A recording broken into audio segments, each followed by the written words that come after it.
el tema de la mesa de análisis que surge precisamente a partir de la colaboración de Jorge Saucedo en su contexto de los jóvenes y en el que abordó este tema y quisimos ampliarlo un poco más para ver las dimensiones de este problema, cuáles son sus causas, sus consecuencias y plantearle la pregunta, ¿qué opina de los prejuicios del clasismo? Opciones: se debe respetar toda forma de pensar, se debe educar para no discriminar, me es indiferente.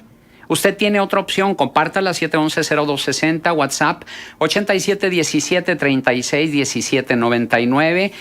Estamos en correo electrónico con contextos @gremradio.com.mx, en redes sociales como Noticieros Grem. Si quiere usted una comunicación directa con los conductores de este programa, estamos en Twitter como @mpámanes y @lic Juan Ceballos. Nuestros invitados, la maestra Tania Ramírez Hernández, directora general adjunta de Vinculación, Cultura y Educación del CONAPRED, que es el Consejo Nacional para Prevenir la Discriminación. Maestra Tania, gracias por estar con nosotros en el estudio. Marcela Pámanes y un servidor, Juan Ceballos. ¿Qué tal, Juan? Muy buen día. Gracias a ustedes por contactar al CONAPRED para hablar sobre estos temas. Y también está con nosotros quien fue el artífice de este tema, Jorge Saucedo, titular del contexto de los jóvenes. Jorge, buenos días. Buenos días, licenciado, y un saludo al auditorio, y pues un placer poder seguir tocando este tema, que es un tema importante y que bueno que se le dio pues la importancia para seguir comentándolo. Sobre todo porque en el marco de la pasada elección electoral, del pasado proceso electoral, se dio este tipo de clasismo y cómo a través de las redes sociales se generó esta división entre los denominados despectivamente chairos o nacos, seguidores de Andrés Manuel López Obrador, y los pirurris o fifís, seguidores de Anaya. Y bueno, cómo Integralia se encargó de derrumbar este mito o tumbar este cliché en la encuesta que ya comentábamos ayer con Diana Torres, en la que el 65% de los votantes precisamente eran personas con un mayor alto grado de estudios y un mayor nivel socioeconómico. Pero si te parece bien, Tania, empecemos para definir lo que es el clasismo y en esta forma de discriminación. Sí, claro. Muy buen día. Pues miren, lo que tenemos observado desde el CONAPRED es que existen tres fenómenos que a veces se tocan mutuamente y que describen una de las problemáticas más profundas de la discriminación. Podríamos hablar de que el clasismo, el racismo y el sexismo son los tres módulos que mueven los prejuicios y los estereotipos que fomentan ideas estereotipadas de las personas y que pueden fomentar también prejuicios, primero, es decir, ideas preconcebidas que se tienen, y esos prejuicios pueden dar cabida a actitudes de discriminación una vez se concretan o se materializan en una expresión, en una acción, en una omisión también, no solamente en una acción. Entonces, quizá lo primero que es importante definir es que no se trata de un asunto de minorías, ¿no? A veces pensamos que la discriminación es un asunto que toca a grupos de población pequeños y que casualmente nunca somos nosotros, ¿no? Casi nunca somos nosotros los discriminados y casi nunca somos nosotros quienes discriminamos.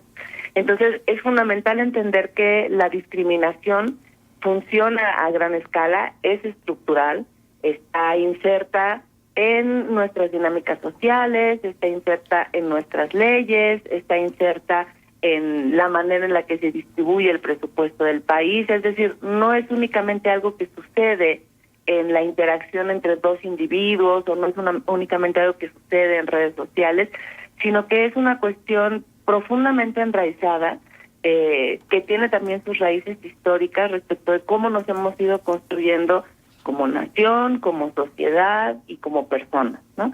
Entonces, esto para darle dimensión al problema y no pensar que estamos hablando pues de una cosa pequeña, sino de algo que determina la vida cotidiana de muchas personas, y en ese determinarla puede expresarse en la limitación de derechos, en el no poder construir un proyecto de vida, en el no poder avanzar en los estudios, en la educación, etcétera, de un montón de personas, ¿no? El clasismo, en concretamente, es una de las expresiones que expresa esa profunda desigualdad y esas brechas que existen entre determinados grupos de población por motivos de la pertenencia a un grupo socioeconómico, sociodemográfico o a otro, ¿no? Es una práctica que tiene que ver con la manera en la que los privilegios funcionan en nuestra sociedad, la manera en la que la cultura de los privilegios también hace que las personas no puedan o no puedan no estar dispuestas a ceder determinados privilegios, ¿no? Hablo por ilustrar el caso, porque quizás es mucho más fácil entenderlo así, de lo que sucede con el machismo, ¿no? El problema del sexismo que se expresa en el machismo que hace que hoy por hoy las mujeres podamos tener pagos menores por iguales trabajos que un hombre, el hecho de que las mujeres por estar embarazadas podamos ser despedidas de nuestro trabajo, o que a las mujeres se les pida una prueba de gravidez para poder ingresar a un trabajo, etcétera, son manifestaciones de cómo hay un privilegio concentrado en la idea de que son los hombres los productivos y las mujeres se tendrían que quedar en la casa, cuidar las casas y los niños, que pueden representarle ciertos beneficios a un grupo de población. Sin duda, el machismo le representa beneficios a los varones de manera generalizada, ¿no? No estoy hablando aquí de que sea culpa de los varones, no, es culpa del esquema machista. Y esos privilegios hacen que las entrevistas de trabajo siempre se decanten hacia escoger un varón, que a la hora de tomar un ascenso se determine que mejor sea el varón si la mujer está en edad reproductiva. Así es como se van expresando los privilegios, ¿no? Bueno, este ejemplo que les pongo opera de manera similar en el clasismo, ¿no? Determinadas personas de determinados grupos de población no pueden acceder, ¿no?, a los servicios médicos, por decirlo de alguna manera, porque el privilegio generalmente está dado para determinar que primero atiendas a la persona que tiene un aspecto o unas características que te hacen pensar que pertenece a un grupo sociodemográfico quizá con mayor poder adquisitivo, ¿no? O que a la hora de tomar una decisión en la educación, las escuelas prefieran determinado perfil de estudiantes a la hora de elegirlos, intencionando la decisión a que esos grupos de población que mencionábamos, olvidando que tanto el derecho a la salud como el derecho a la educación, como todos los otros derechos, son derechos que tienen que estar garantizados en igualdad, sin importar el origen, las características, ni ninguna otra determinación de las personas, porque así debe ser, porque así lo mandata nuestro primero constitucional, y también porque así nos conviene, ¿no? Es decir, tendríamos que aprender que la inclusión es fundamental para crecer como país. Tendríamos que darnos cuenta de que excluir no nos está llevando a construir una mejor sociedad.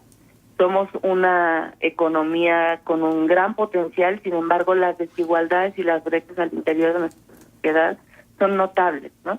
Somos un país que tiene riqueza cultural, que tiene riqueza material, que tiene riqueza económica, y aún así la pobreza está instalada en nuestro país. Entonces, darnos cuenta de que no nos conviene hacer esta separación, no nos conviene dejar a la gente fuera, tiene que ver con darnos cuenta de que podríamos desarrollarnos como país en todo nuestro potencial si no dejamos a nadie atrás, ¿no? Claro. Y como dicen los objetivos del desarrollo sostenible de la Agenda 2030, si no dejamos a nadie atrás, no solo estaremos cumpliendo un imperativo moral o ético, sino que también estaremos cumpliendo un imperativo de desarrollo, un imperativo económico, porque si todas las personas, sin importar su origen y su clase social, tienen acceso a la educación, tienen acceso a la salud, tienen acceso al trabajo, esa es la vía por la cual vamos a poder desarrollarnos mejor como país, ¿no? De ahí Definitivo. la importancia de entender pues la gran dimensión de este tema, ¿no? Bien, Tania, si nos permites, vamos a hacer un breve corte y regresamos con este importante tema de los prejuicios del clasismo. 9:19. Continuamos con esta mesa de análisis, los prejuicios del clasismo, causas y consecuencias. Nuestros invitados, la maestra Tania Ramírez Hernández, directora general de Vinculación, Cultura y Educación del CONAPRED, y Jorge Saucedo, titular del Contexto de los Jóvenes. Y tenemos ya participación del auditorio. Esto es lo que nos dice Alfredo Rodríguez. El racismo es el padre del clasismo. Desde la llegada de los españoles se dio la discriminación racista y clasista. Los españoles peninsulares estaban en la cúspide de la pirámide, que despreciaban o menospreciaban a los criollos, nacidos en México pero hijos de españoles, a los mestizos, mezcla de españoles e indígenas, a los mulatos, mezcla de indígenas y negros, y en la escala más baja los indígenas, que eran los más discriminados. Esta discriminación se extrapola a los estratos socioeconómicos de la actualidad, y aunque nos digamos incluyentes, todos, en menor o mayor medida, somos discriminativos. Es lo que nos dice Alfredo Rodríguez. ¿Tú cómo ubicas este fenómeno, Jorge Saucedo, titular del Contexto de los Jóvenes? Sí, de hecho hay un problema porque en México en realidad no nos identificamos como racistas, pero no nos damos cuenta que el ser clasistas es parte de esta discriminación que existe en nuestro país, y a veces incluso justificamos ese clasismo con este tipo de frases que dice: el pobre es pobre porque él quiere, el pobre no quiere salir adelante y no le echa las ganas que debería. Y esto me hace pensar en el reporte del Estado Mundial de la Infancia del 2016 de la UNICEF, donde comparaba el acceso que tiene tanto educación como parte socioeconómica, social, política, económica, una persona de escasos recursos con una persona que lo tiene todo. Y entonces, cómo la persona que lo tiene todo puede llegar a estudiar en una universidad con altos estándares educativos, sin ningún problema, sin batallar, sin tener que preocuparse si mañana va a comer. Y entonces el otro, pues desde un inicio tiene la probabilidad de que se pueda morir antes de los 5 años porque no tiene ni siquiera los elementos básicos para poder crecer. Y cuando llegan a esta edad, que pueden ser los 23, 24 años, donde ya se terminó la universidad y se está entrando a la parte laboral, pues nos damos cuenta que la persona con bajos recursos en realidad ni siquiera puede alcanzar a esa persona en la cuestión académica, ya ni se diga en los estándares económicos de salarios. Y entonces pues nos es muy fácil decir, no, pues el pobre es pobre porque quiere y no le está echando ganas, pero no nos damos cuenta de que es todo un contexto lo que envuelve a estas personas, y que en realidad yo creo que lo importante es que tenemos que recordar el principio de igualdad que ahorita se estaba platicando antes del corte, y que es básico pero fundamental para que esto se pueda entender, porque tenemos los mismos derechos, las mismas oportunidades, independientemente de nuestro origen, de nuestra sexualidad, de nuestra relación social, y que pues en México nos damos cuenta que hay una gran brecha, ¿no? Y que esa brecha se va incrementando. Jorge, pero este principio de igualdad es lo deseable, a lo que pudiéramos aspirar, pero digo, no hace falta revisar todo el proceso histórico por el que ha atravesado nuestra nación para darnos cuenta que no es así. Y yo preguntaría, ¿no es una utopía, no es soñar querer llegar a un estado donde todos seamos iguales? Por favor, pónganme ejemplos de qué sociedades realmente no son excluyentes. Digo, para aprender de ellas, por supuesto. Sí, yo creo que no es una utopía, y si lo fuera, no importa, hay que perseguirla. En el camino hacia el horizonte se avanza, ¿no? Como decía Mario Benedetti en su poema. No importa que nos parezca inalcanzable, hay que caminar hacia ella. Y además, en ese caminar hacia ella, sí hay determinados pasos que podemos ir tomando. Les pongo un par de ejemplos. En países, voy a dar 2 ejemplos para que no hagamos una derrota de la esperanza inmediata. En países como Suiza, las prácticas discriminatorias son multadas de inmediato. Entonces, cuando uno va a un país como Suiza, se pregunta, ay, pero aquí, ¿cómo le hacen para que todas las calles estén perfectamente accesibles para las personas con discapacidad? No, pues es que si alguien no lo hace en su tienda, en su esquina, en su barrio, en cualquier municipio, hay una multa y se cumple y etcétera. En México no nos gusta entender que tenemos deberes y obligaciones a través de los ordenamientos jurídicos, y a veces pensamos que a multazos vamos a lograr hacer las cosas, pero tampoco es el caso. Hay que generar un profundo cambio cultural para estar de acuerdo con que eso suceda, no solo tenerle miedo a la multa, ¿no? Y voy entonces al segundo ejemplo, que puede ser Uruguay, ¿no? Un país de la región con nuestra misma lengua, con una historia más o menos similar, al menos en los términos en los que se conforma la nación a través de la llegada de los españoles, que es un comentario muy muy bueno del público que ahorita me gustaría también comentar. En Uruguay, por ejemplo, hay una institución, digamos, similar al CONAPRED, pero encargada de coordinar todas las políticas de todos los órganos de Estado en el sentido de la inclusión y el no racismo, ¿no?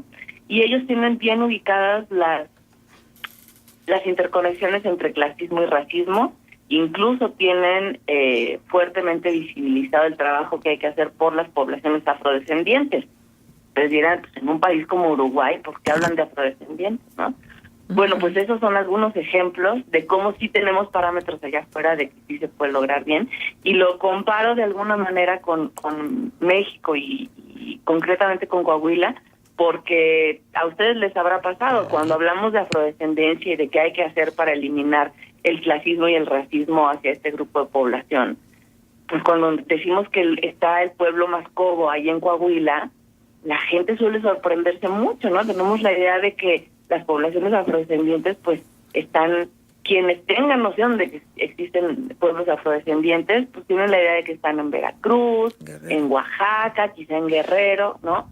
Pero el desconocimiento inicial y la falta de información sobre lo que decíamos, sobre cómo nos hemos construido como país, sobre cuáles fueron los pueblos que se encontraron en el inicio de los tiempos, es un desconocimiento y una falta de información que nos lleva a pensar que las cosas son como son, no pueden ser de otra manera y no podemos tomar medidas que incluyan a las personas, ¿no? Quisiera hacer un ejemplo pequeñito que puede ser muy ilustrador. Las trabajadoras del hogar, y hablo en femenino porque más del 95% de las personas que trabajan en el hogar son mujeres. Las trabajadoras del hogar, de acuerdo a la Ley Federal del Trabajo, deben de trabajar 12 horas, independientemente de que con incluso luchas históricas la clase trabajadora en nuestro país haya ganado que todas y todos quienes trabajamos, quienes estamos ahorita hablando y quienes nos escuchan, tengamos una jornada de 8 horas para poder tener esparcimiento, atención de las familias, descanso, etcétera. Bueno, pues las trabajadoras del hogar no. No existe ninguna razón, ninguna fundamentación, ningún argumento ni técnico ni objetivo para poder justificar esto. Únicamente estamos hablando ahí de discriminación, ¿no? Y en el caso de las trabajadoras del hogar, muy posiblemente por clasismo. No existe una manera de explicar que ese grupo de población tenga que trabajar más si no lo pensamos como algo que está relacionado, si nos remontamos en el tiempo, con el tipo de trabajos que se llevaban a cabo pues durante los tiempos de la colonia, cuando todavía la esclavitud era posible y viable, ¿no? Jornadas de trabajo en donde nadie cuenta el tiempo, pagarle a estas personas con comida, darles una casa, pero que ese darles un techo no fuera darles vivienda, sino más bien querer contar con ellas todo el tiempo y estar al servicio de las familias o de las personas que los contratan 24 horas, ¿no? Entonces tenemos que ir rascando un poco más también en nuestra historia para pensar cómo nos hemos construido culturalmente como país, porque es así como vamos a poder deconstruir esos prejuicios y esos estereotipos que existen en nuestras cabezas, como decían ahí algunos de las llamadas, ¿no? Existen en nuestras cabezas y lo que hay que hacer es darnos cuenta para ponerles ciertos candados, ¿no? Tania, es cierto. Y recientemente, precisamente a propósito del tema que estamos abordando la mañana de hoy en la mesa de análisis de contextos, platicábamos y yo ponía un ejemplo de lo que nos viene pasando y de cómo también nos hemos venido separando por clases. Y es que la violencia justificó la presencia de pequeños guetos, entiéndase, fraccionamientos privados, donde las bardas son de 4 metros de altura, donde nadie puede acceder si no tiene un número, un tag, donde tienes que identificarte con fotografía, exactamente como si fuera un retén en cualquier lugar del mundo. Y entonces, pues, no es de libre acceso, quedan las áreas verdes encasilladas ahí adentro, donde nada más los hijos y las familias de quienes viven pueden utilizar esas áreas verdes, cuando se supone que las áreas verdes son de todos. En fin, este tipo de cosas. ¿Te parece a ti que la violencia y la justificación entonces de este tipo de manera de vivir pudiera haber incrementado este clasismo y esta separación? Quizá la violencia lo recrudece, ¿no? Como en casi todo proceso social, la violencia recrudece ciertas prácticas. Pero eso no quiere decir que las prácticas no estuvieran ya ahí, ¿no? Sembradas, y que el prejuicio no tuviera ya su preexistencia en las mentes de las personas, ¿no? Uh-huh.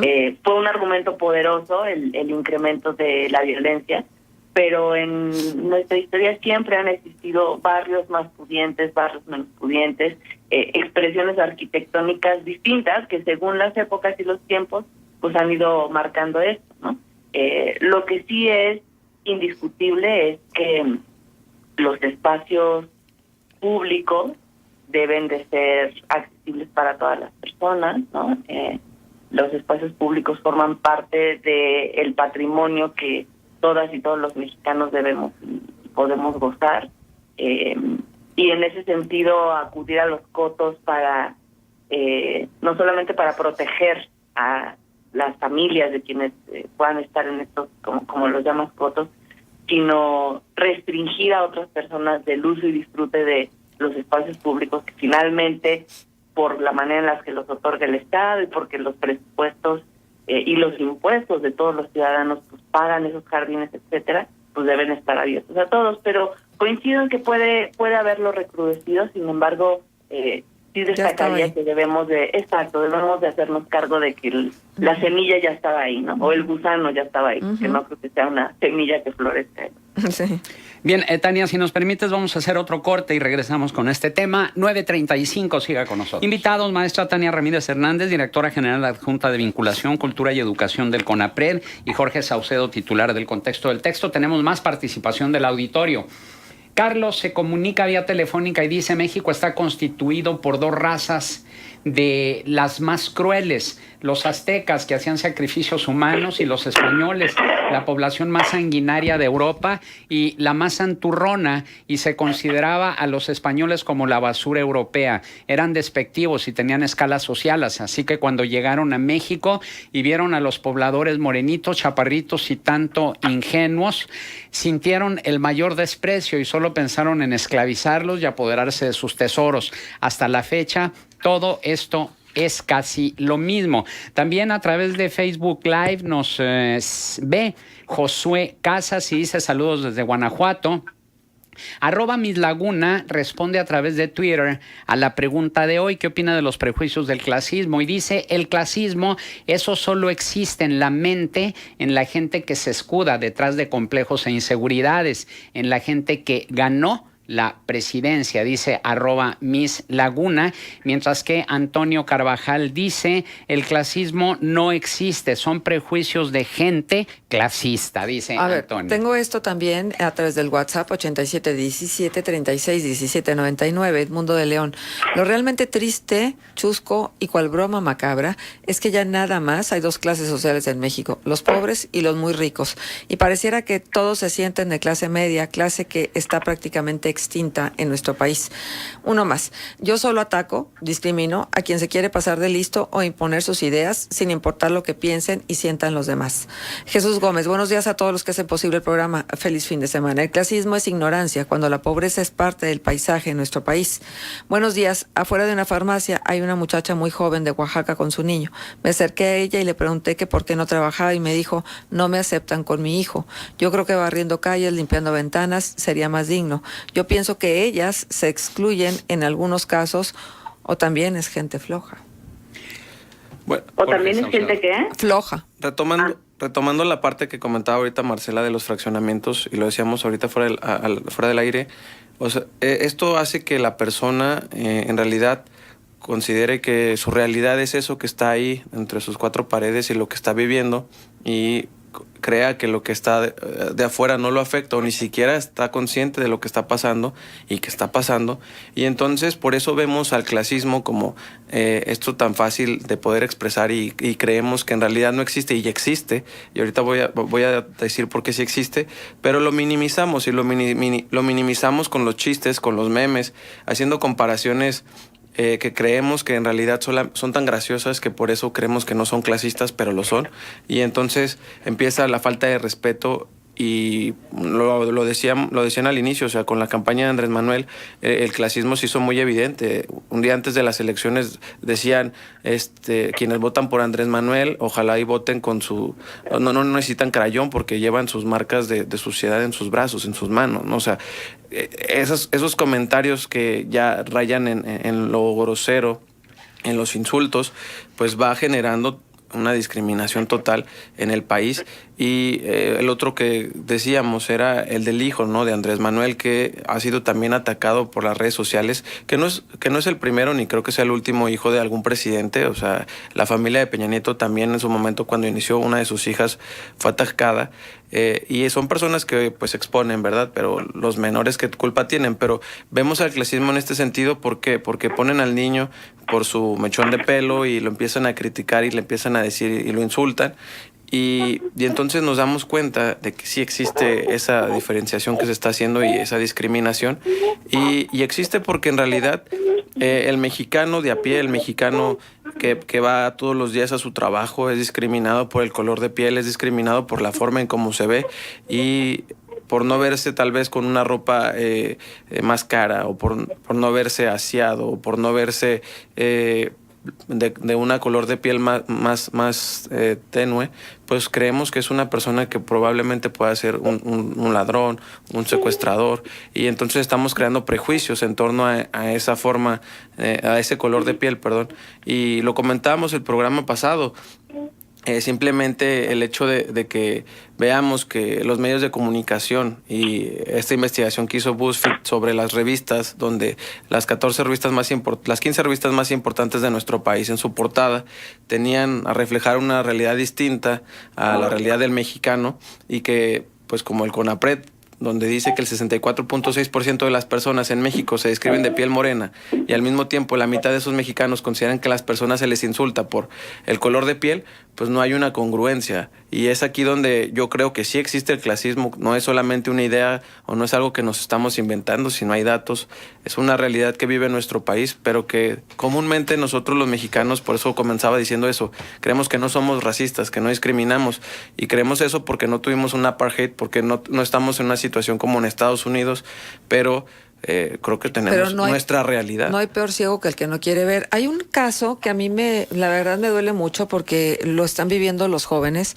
en los famosos antros, donde hay cadeneros y donde hay seguridad para decir quién pasa y quién no. Están discriminando en función inclusive del peso.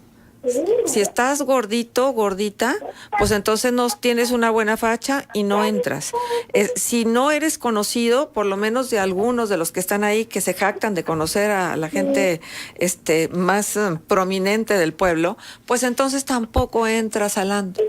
¿Cómo? O sea, esto es atentatorio, es violatorio, inclusive de los reglamentos de los municipios, pero nadie hace nada. Pero nadie hace nada porque es algo que vemos tan normal, y que cuando tratas de decir o hacer algo en la entrada del antro o del bar, pues recibes una golpiza, ¿no? O sea, hemos tenido aquí situaciones en Torreón donde ha pasado eso, ¿no? Ha pasado que a alguien no lo dejan entrar por la forma en cómo se ve o cómo va vestido, o simplemente porque no es del agrado del cadenero y te dejan ahí esperando. Y como tú bien lo comentas, o sea, los reglamentos municipales y las leyes dicen que esto no tendría que existir y que pasar, pero pasa. Y el nos reservamos el derecho de admisión es tan ambiguo y tan amplio que cualquier cosa puede ser motivo para que se reserven el derecho de admisión. Y nos lo reservamos porque también nosotros no queremos decir esto que está pasando, porque luego tal vez a lo mejor ya no nos dejan entrar a ningún otro lado, ¿verdad? Y entonces qué oso que nos esté pasando esto. Y nosotros mismos vamos creando esto, ¿no? Y vamos creando esto también porque seguimos personalidades, por lo menos ahora nosotros los jóvenes, a los influencers, a los youtubers, que también van creando estas tendencias en internet y que creemos que tenemos que cumplir con estos estereotipos, pero que también ellos replican este tipo de prejuicios que creemos que son normales otra vez y en realidad pues no lo son. Claro. Pero algo que comentamos el martes y creo que también es fundamental, el clasismo en la universidad que estudias, ¿no? O sea, por ser de una universidad privada o por ser de una universidad pública, también hay un clasismo que se ve tanto cuando eres estudiante como cuando buscas un trabajo en el mundo profesional. Y a propósito de esto, nos piden desde el auditorio, opinen también sobre la discriminación hacia la otra parte, como las hijas de Peña, donde por ser de una clase social distinta o por tener otras oportunidades se les considera tontos, que no lo merecen. Esa relación dinero-maldad, ¿eso también es clasismo o no? Tania. Yo creo que es importante recordar lo que hablábamos un poco al principio, ¿no? El clasismo tiene que ver con limitar el clasismo expresado como discriminación tiene que ver con limitar de algún derecho, del acceso a algún derecho a alguna persona por su origen socioeconómico, etc., etc. Y tiene que ver con la manera en la que el privilegio de determinados grupos opera a favor de estos grupos y no a través de otros. Entonces, sí es importante reconocer que este tipo de prácticas, por supuesto que no son deseables, atacar a ningún niño y tener opiniones denostativas hacia ninguna persona por su origen, sea este cual sea, por supuesto que es algo que no se debe de hacer. Pero algo que tenemos que tener bien claro es que cuando el privilegio acompaña a determinados grupos de población, eso no se puede emplear como argumento para decir que hay discriminación. Puede haber una diferencia de trato, puede haber malas opiniones, puede haber opiniones denostativas en redes sociales, lo que sea, pero el clasismo opera cuando ese privilegio hace que determinados grupos, que asociaríamos con clases socioeconómicas, se ven impedidos de tener acceso a la educación, a la justicia, a la salud. Estamos hablando de ese terreno de la desigualdad que hace que las personas se queden rezagadas en la sociedad, ¿no? Quizá ahí no hay que confundirlo únicamente con el tema del trato. Y me gustaría también reaccionar un poco a las preguntas que ha hecho el público, porque es muy interesante que digamos que el clasismo existe solo en nuestras mentes, ¿no? Porque de alguna manera es cierto, no hay nada en la realidad de las personas y en nuestra sociedad que haga pensar que podemos tener acceso distinto a los derechos. Existe en nuestras mentes porque es un prejuicio, ¿no?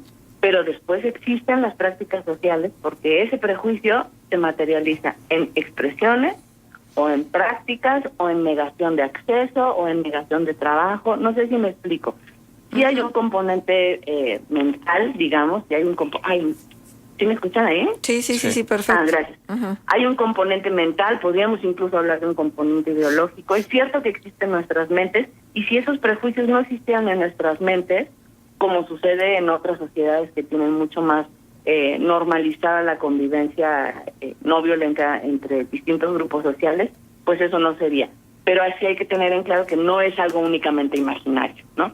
Está expresado ahí en nuestras leyes, en nuestras instituciones, en nuestros ordenamientos, en nuestros, como decías, antros, cadeneros, etcétera. Entonces, no vale decir que es imaginario. Sí tiene un componente mental, pero no es imaginario, ¿no? Y ese componente, digamos, ideológico, cultural, que está enraizado en cómo entendemos las cosas.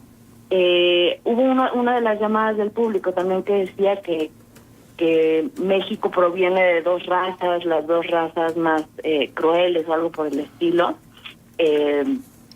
Primer imprecisión en esa aseveración, pues no son dos razas las que componen el crisol de la mexicanidad, ¿no? Y me interesa detenerme un minuto en esto porque es el origen de muchísimos de los problemas asociados con el clasismo y con el racismo. Cuando se empieza a crear el proyecto de nación, que ahora conocemos como México, con el encuentro de los españoles llegando y de los pueblos indígenas que estaban, durante el proyecto educativo, en los tiempos de Vasconcelos y etcétera, tendimos como sociedad mexicana a narrar este encuentro como el encuentro de dos culturas. Y dejamos olvidar a una tercera, que eran las personas que venían de África, esclavizadas por los españoles y que arribaron a nuestro país durante muchos años en barcos y de manera cuantiosa para ser empleados como mano de obra, como bien se decía, ¿no? Pero la invisibilidad de ese tercer elemento en la conformación de nuestra identidad cultural ha resultado clave, no únicamente para tener invisibilizados a los pueblos afrodescendientes y que la gente se sorprenda de que los mascogos están en Coahuila, no.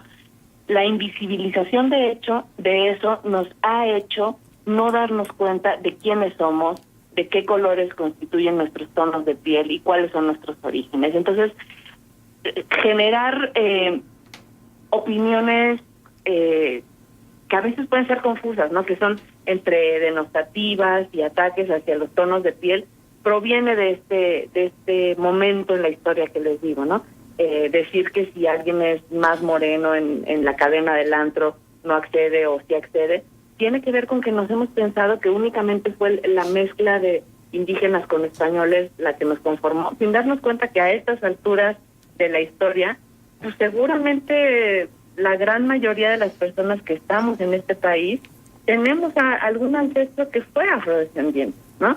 Entonces, me parece muy importante ponerlo sobre la mesa porque son ese tipo de ideas preconcebidas muy acompañadas de cómo la educación y los libros de texto nos han narrado que se hizo la historia mexicana, pero son estos elementos los que también después se materializan en prácticas de manera que no se convierte en una cuestión nada más imaginaria, ¿no? Claro. Recientemente, este año, el INEGI arrojó los datos sobre su módulo de movilidad social, este módulo en el que se ubica cómo las personas pueden nacer en un determinado nivel socioeconómico y avanzar o no. Y descubrimos, y fue muy choqueante, descubrimos como país que un tono de piel más oscuro puede querer decir menor acceso a la educación superior.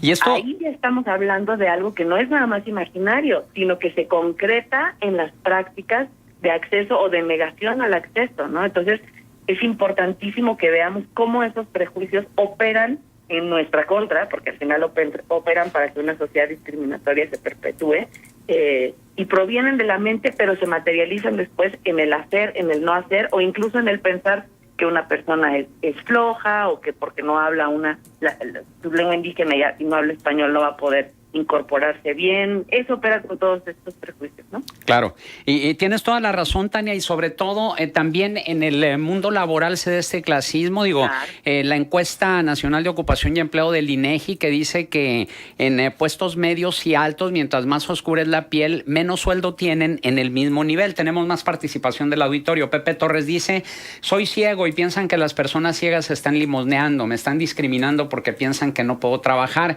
También JASG responde a la pregunta. Hace 2 días tuvimos de visita a una danesa. Cuidan hasta su vestimenta para no ofender a los demás. Es una falta de respeto todo tipo de discriminación. En ese país existe una igualdad, trato social como en el mejor cuento de hadas. Fotografía y la convivencia entre personas muy distintas económica y académicamente. Seguro no podrán distinguir quién es quién. Saludos, nos dice desde la transmisión Facebook Live. Tenemos más llamadas, más comentarios, pero ya se nos acabó el tiempo. Maestra Tania Ramírez Hernández, directora general adjunta de Vinculación, Cultura y Educación del CONAPRED, y Jorge Saucedo, titular del Contexto de los Jóvenes. Gracias por acompañarnos en esta mesa de análisis. Gracias a ustedes. Muchísimas gracias. Gracias a ustedes también, y recordarles los canales de acceso al CONAPRED para que accedan a nuestras publicaciones, que son textos que hablan de estos temas, a nuestros cursos. También tenemos una oferta educativa en línea para quienes vivan en Coahuila, no tienen que desplazarse a Ciudad de México, www.conapred.org.mx, y en Facebook y Twitter como CONAPRED. Gracias nuevamente, Tania. Nos vamos, Marcela. Gracias, descansen. Pase un espléndido fin de semana. Felices ¡Ánimo! vacaciones, Juan. Ay, gracias.